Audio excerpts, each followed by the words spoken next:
Alright, good morning from the Virginia 5, and this video is going to be an engine work video. Hopefully it'll be exciting. Today the crew is going to be pulling one of the pistons out of the engine.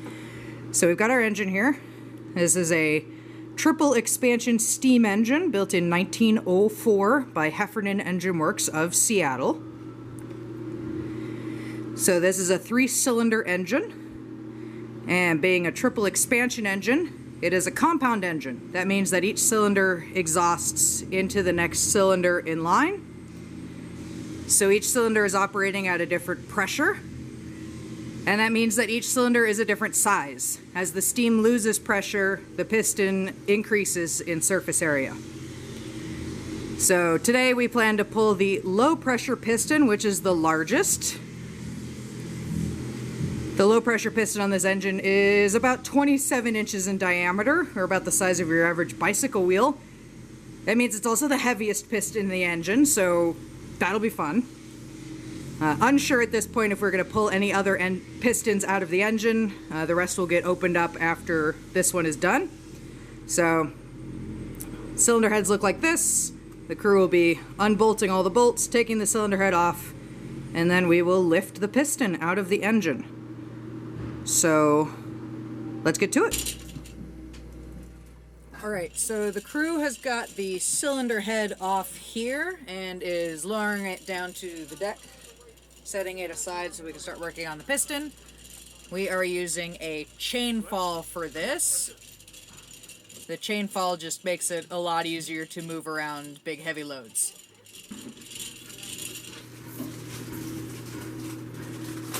There is a set screw in there, and then there's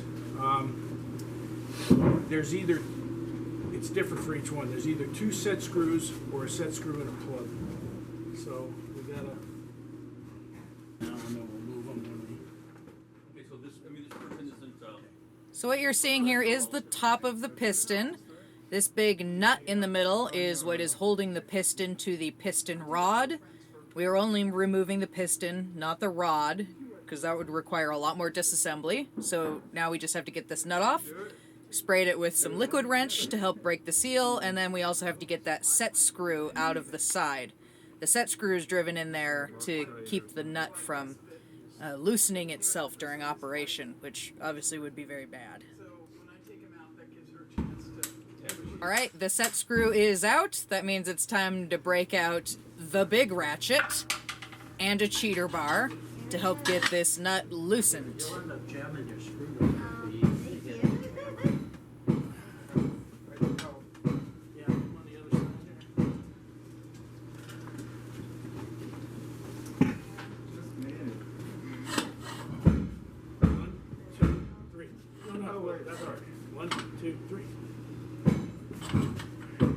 Impossible. Good job. Woo! I almost flew off the ship, but it wasn't that hard. Yeah. So right here you can see the gasket for this piston. I'm going to very carefully remove it and set it aside so that it can be used as a template for cutting a new one. I guess he's... Now, one of the hardest things is getting the piston sort of unsealed from the cylinder. Fortunately, the top of the piston has threaded holes for helping us get it out. We're going to put a big bar between these 2 bolts. So we're going to use a hydraulic jack to help unseal the piston from the cylinder. Oh, would you like me to do that? The big nut on there. This one.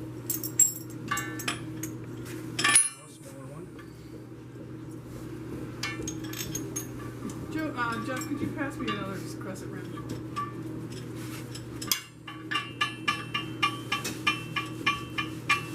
Thanks. Appreciate it. Alright, we're just going to get the head of the jack underneath there.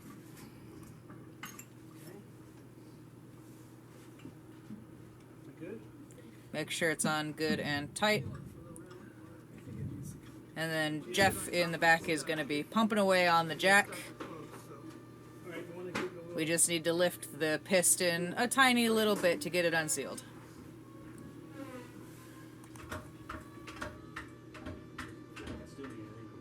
Yeah, it's going.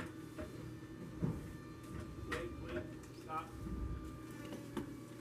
Okay, the button looks good. Okay, gently. Now that it's unsealed, we change strategies a little bit so we can actually lift it out of the cylinder. So we're going to remove these bolts and replace them with big eye bolts.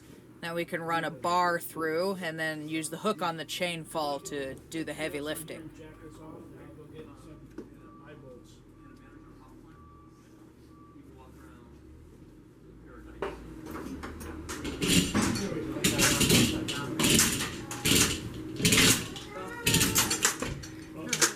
Careful. Wait, we're gonna rock it.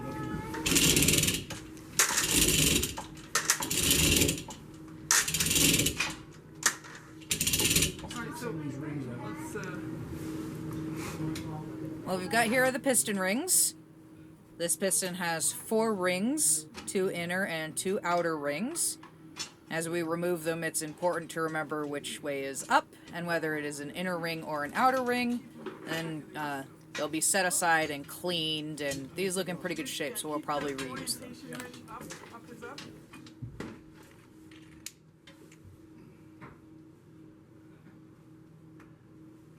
This is the second ring here. Why don't you take it back into the corner, back in the back where it's out of the way.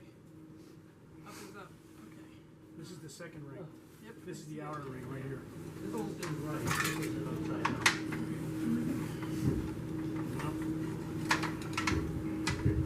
may have to come up a little bit too. Come up.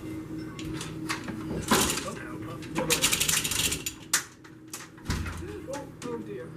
Okay, it's sliding. Let's we gotta just fix this. Yeah, I couldn't find the Okay. device. I'm gonna lower it down.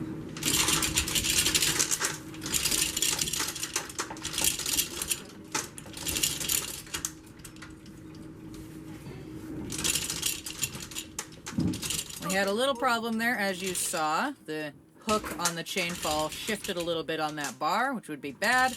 So a bit of rope has fixed that problem. We're gonna lift the piston completely out. When it shifted, the piston rings came off, so we'll remove those out of the cylinder in a minute. Fortunately, this chain fall runs on a track, so once the piston is clear of the cylinder head, we can just slide it on over. Really watch how that thing is positioned. No, let it down. Let it down.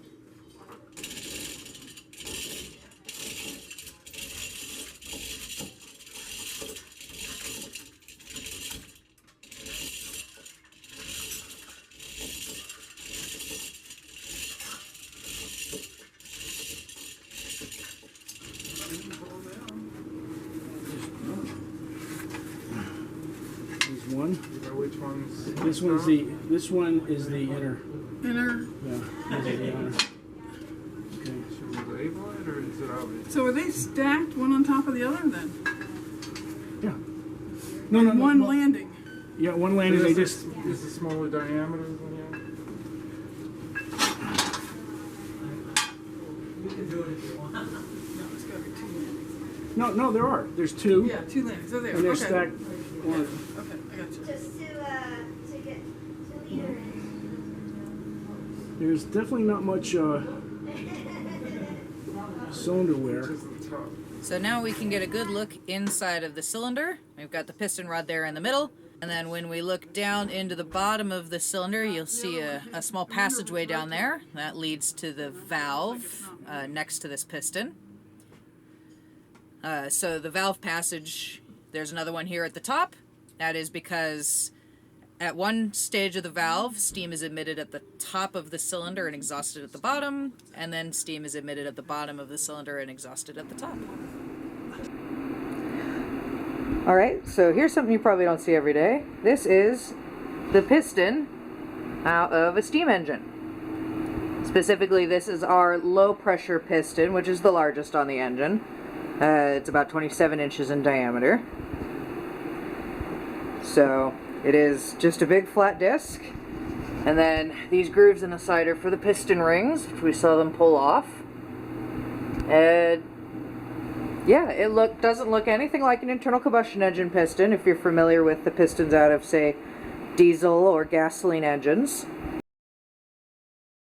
The piston on a steam engine is just a flat disc on both sides. That is because engines like this are double action. That means that steam pushes the piston down, but steam also pushes the piston back up. So steam engines aren't, you know, 2-stroke or 4-stroke the way an internal combustion engine might be. They get pushed down and up. Every stroke is a power stroke, but that means that the piston has to have basically the same face on both sides, top and bottom. This hole in the middle is just where the piston rod attaches to the piston. But otherwise, yeah, the top is flat and the bottom is equally flat.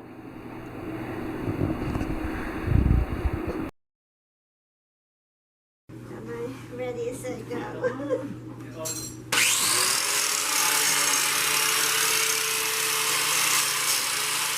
So this is one of the other things that needs to get done today. Laura here is working on one of the covers off of the condenser because it needs a new anode. Anodes are sacrificial pieces. They corrode instead of the metal they're attached to, so they do need to be replaced periodically. You can see the old anode is sitting on the workbench next to the vise, and then we're going to fit a new anode on, so we'll be good for a few more years.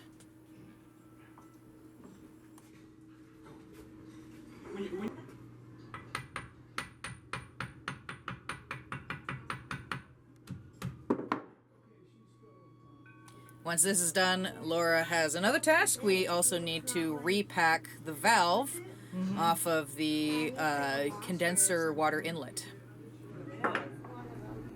Yeah, So which valve is this? the condenser, Seawater inlet, is that what you said? condenser seawater inlet. Ah, so what are you doing to it? I don't really know. We are repacking the valve. Repacking the valve. So this is valve packing. Graphite. Graphite.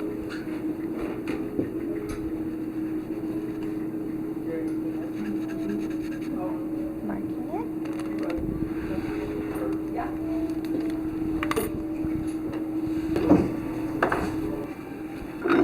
That goes there. Take this up just a little bit at a time. Okay, that'll come out, we know that. So take that, we gotta make 2 more just like that. With this? Yeah, so the packing goes around the shaft here. So this is, Should be a if it's little here, Yeah, it should 90 would be, It should be where my thumb 90 is. would be about here. Should be where my thumb is. You see my thumb straight down from my thumb? Okay. Yeah. Yeah, it's counterclockwise from the Well, last this would be joint. 180. Yeah. Yeah. So less than that. So the packing goes around the shaft, and then you tamp down and tighten it down to squish it in, and then raise it up, and then you stick another piece in. Okay. That makes, Think of it as a Exactly. clock. If you're, that makes if a you're- watertight seal. if- So it's if like- it- that-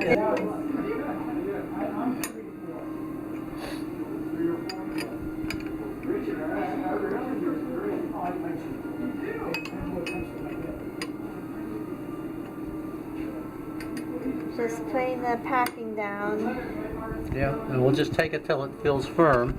And then we've got 2 in, so we'll make up 2 more. Because at 5/16 a go, we want like a 1/2 inch showing. So once they put it in and work it up and down a couple times, that they've got some give on it. Otherwise, they're doing this in place, which is okay. It might be Jeff, and we don't give a shit. Oh, poor Jeff. You're not recording with that, are you? Oh no! I didn't thought of that. Down below the ship, we've got Lydia here working on this through hull. This had to be removed because of the hull work that's going on. So just cleaning it up, getting some of the old paint off of it. This will get reinstalled once the new hull planking is on.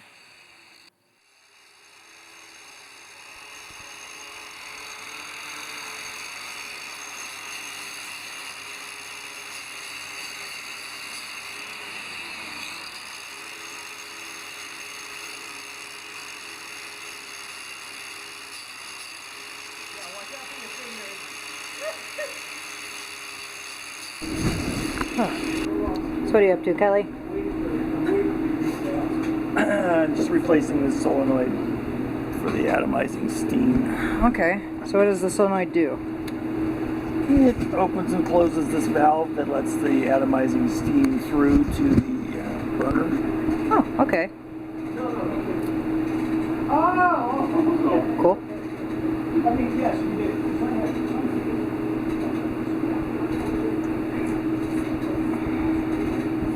Well, this was very good.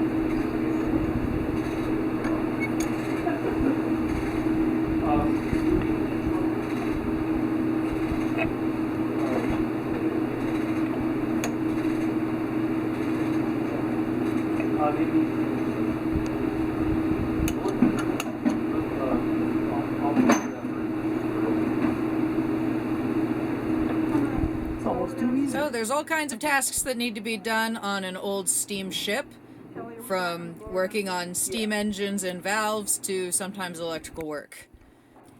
We do have some modern technology on the ship, which is a requirement to keep her meeting modern Coast Guard safety standards so we can keep operating as a passenger vessel. But the engine is original.